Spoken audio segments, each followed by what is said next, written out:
Good morning to all. చాలా మంది మాకు మెసేజ్ ఈ విధంగా వస్తుంది, ఏం చేయమంటారు అని చెప్పి ప్రశ్నలు వేస్తా ఉన్నారు. అదేంటంటే మీ యొక్క సర్టిఫికెట్ క్లారిటీ లేదు, ఇల్లిజిబిలిటీ అని వస్తుంది. దాని గురించి ఎందుకు ఆ విధంగా ఉందో క్లారిటీ ఇద్దామని చెప్పి ఈ వీడియో నేను చేస్తున్నాను.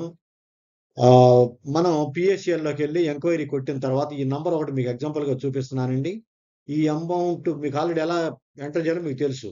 చేసిన తరువాత ఇక్కడ ఏం చేస్తుందంటే PR certificate uploaded by you are incorrect or illegible అని వస్తుందండి. Uploaded by you is incorrect or illegible అని వస్తుంది. అదే మ్యాటర్ మీకు క్లియర్ ఇక్కడ చూపిస్తాను చూడండి. PSCL certificate uploaded by you is incorrect or illegible అంటే మీరు అప్లోడ్ చేసినటువంటి పిఎస్సిఎల్ సర్టిఫికేట్ కరెక్ట్ కాదు అని కొంతమందికి, ఇల్లిజిబుల్ అంటే అది ఎలిజిబిలిటీ కాదు అని చెప్పి చూపిస్తుంది. ఎందుకు ఆ విధంగా చూపిస్తుంది అంటే వాస్తవంగా మనం అబ్జర్వ్ చేసినట్లయితే కొంతమంది ఏం చేశారంటే ఈ బ్రాంచుల్లో సబ్మిట్ చేశారు. వాళ్ళ దగ్గర జిరాక్స్ కాపీలు ఉన్నాయి. సో వాళ్ళు జిరాక్స్ కాపీ అప్లై చేసి ఉండొచ్చు. జిరాక్స్ కాపీ అప్లై చేసి ఉంటారండి. ఎందుకంటే కొంతమంది చెప్పారు, మీరు ఏం కాపీ చేశారయ్య అంటే, నేను జిరాక్స్ కాపీ పెట్టానండి, ఆల్రెడీ మాకు యువర్ అప్లికేషన్ సక్సెస్ఫుల్లీ అప్లోడెడ్ అని వచ్చింది. వచ్చింది కదా, మరి ఎందుకు ఇవ్వట్లేదు అని అడిగారు. అంటే జిరాక్స్ కాపీలు క్లారిటీ ఉండి ఉండదు, విజిబిలిటీ ఉండి ఉండదు, అందువలన వాటికి అమౌంట్ పడి ఉండదు. అదేవిధంగా వారు కొన్ని ఫార్మాట్స్ ఇచ్చారు మనకి. మీరు అప్లోడ్ చేసే డాక్యుమెంట్స్ ఏ విధంగా ఉండాలి అనే దాని మీద కొంత వాళ్ళు ఇవ్వటం జరిగింది. ఏంటంటే అది what is the format of the document to be uploaded, upload చేయాల్సినటువంటి ఫార్మాట్స్ ఏ విధంగా ఉండాలి అనే దానిని గురించి ఇక్కడ వారు ఇచ్చారు ఆ రోజు. అది ఎఫ్ఏక్యూలో మనకి తెలుస్తుందండి. ఎఫ్ఏక్యూలు అంటే ఫ్రీక్వెంట్లీ ఆస్కింగ్ క్వశ్చన్స్ అని ఒక కాలం పెట్టడం జరిగింది. దాని ప్రకారంగా 22వ పాయింట్లో కనుక చూసినట్లయితే what is the format of the documents to be uploaded, ఎలాంటి ఫార్మేట్ లో అప్లోడ్ చేయాలి అని చెప్పి అడిగిన తర్వాత దానికి సమాధానం కూడా చెప్పాడు. The documents can be uploaded in PDF, JPG are JPEG formats. ఈ యొక్క ఫార్మేట్స్ లో మాత్రమే ఆ యొక్క డాక్యుమెంట్స్ ని అప్లోడ్ చేయాలి. ఏమేమి documents? PSCL certificate, bank account సంబంధించిన డాక్యుమెంట్, తర్వాత ఎన్ని రసీదులు అయితే కట్టామో అన్ని రసీదులు కూడా ఈ యొక్క ఫార్మేట్ లో చేసి అప్లోడ్ చేయాలి. పీడిఎఫ్, జేపీజీ ఆర్ జేపెగ్ అనే ఫార్మేట్స్ లో చేయాలి. కానీ కొంతమంది ఏం చేశారంటే జస్ట్ ఇలా ఫోటో తీసి ఆ ఫోటోని అప్లోడ్ చేశారు. అది క్లారిటీ ఉండదండి వాళ్ళకి.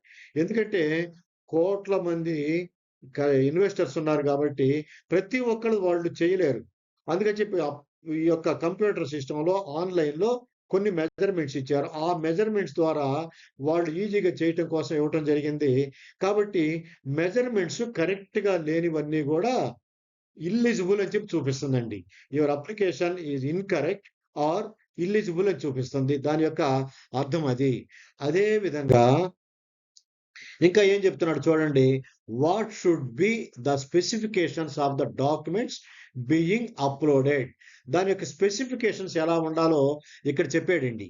ఏంటంటే the documents uploaded should be on black and white scale, black and white స్కేల్లో ఉండాలి. అదేవిధంగా 200 డిపిఐ, డిజిటల్ పిక్చర్ ఇమేజ్ అంటారు దీన్ని, 200 డిపిఐ ఉండాలి. అండ్ వెర్టికల్లీ అలైన్డ్, వెర్టికల్ మోడల్లో ఉండాలి. The size of the document should be restricted to 300 KB, ఇంతవరకే ఉండాలండి. ఒకటి should be on black and white scale, 200 DPI and vertical గా ఉండాలి. The size of the document should be restricted to 300 KB, వీటిల్లో మాత్రమే ఉండాలి అని చెప్పాడు. కాబట్టి దయచేసి ప్రతి ఒక్కరు అర్థం చేసుకోండి. డిపిఐ అంటే ఏంటండి, వర్టికల్ అంటే ఏంటండి నన్ను అడగొద్దు. ఎందుకంటే నాకు కూడా కంప్యూటర్ గురించి అంత అవగాహన లేదండి. మీరు యొక్క నెట్ సెంటర్‌లో గాని, కంప్యూటర్ అవగాహన ఉన్న వాళ్ళ ద్వారా గానివ్వండి, వాటి గురించి తెలుసుకోండి దయచేసి.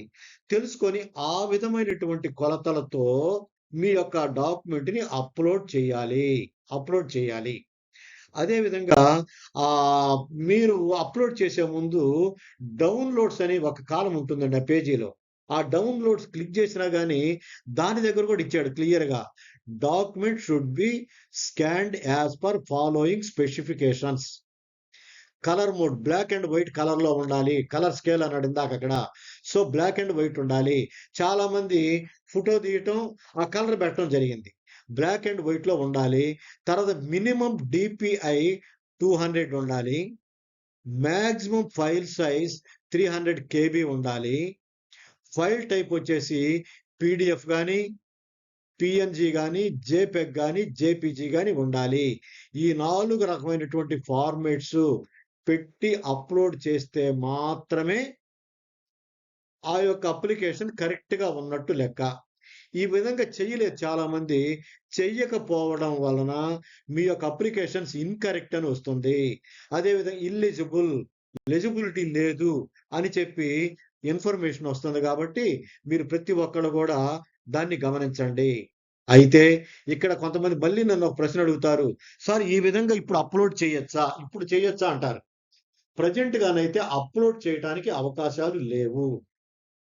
మనం లోదా కమిటీ వారికి మెసేజ్ పెట్టే విషయాలలో ఈ విషయాన్ని కూడా వాళ్ళకి తెలియచేద్దాము. అవగాహన లేక, ఆ సైజుల ప్రకారం కాకుండా ఏ విధంగా పడితే ఆ విధంగా మా వాళ్ళు అప్లై చేశారు. దాన్ని మరొక్కసారి అప్లై చేసుకోవడానికి అవకాశం ఇవ్వండి అని చెప్పి లోదా కమిటీ వారిని మనం అడుగుదాం. వారు తప్పకుండా ఇస్తారండి. ఎందుకంటే ఆన్‌లైన్‌లో అప్లై చేయనోళ్ళున్నారు ఇంకా చాలా మంది. నామినీల ద్వారా చేయాల్సినోళ్ళున్నారు. అదే విధంగా క్లారిటీ లేనటువంటివి కొన్నున్నయి. వీటి కోసం అడుగుదాము.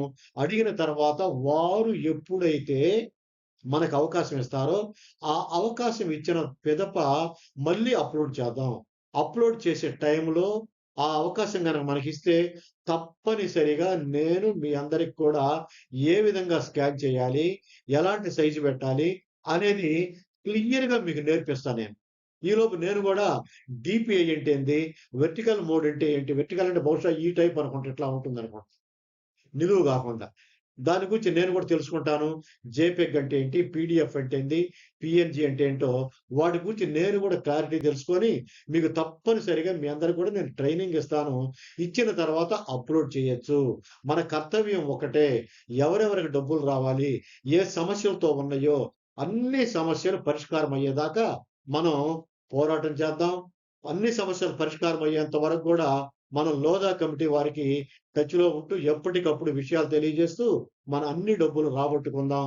అప్పుడు వరకు మీ అందరికీ నా యొక్క హెల్ప్ నేను చేస్తూ ఉంటానని చెప్పి తెలియజేస్తూ సెలవు తీసుకుంటున్నాను. Thank you very much.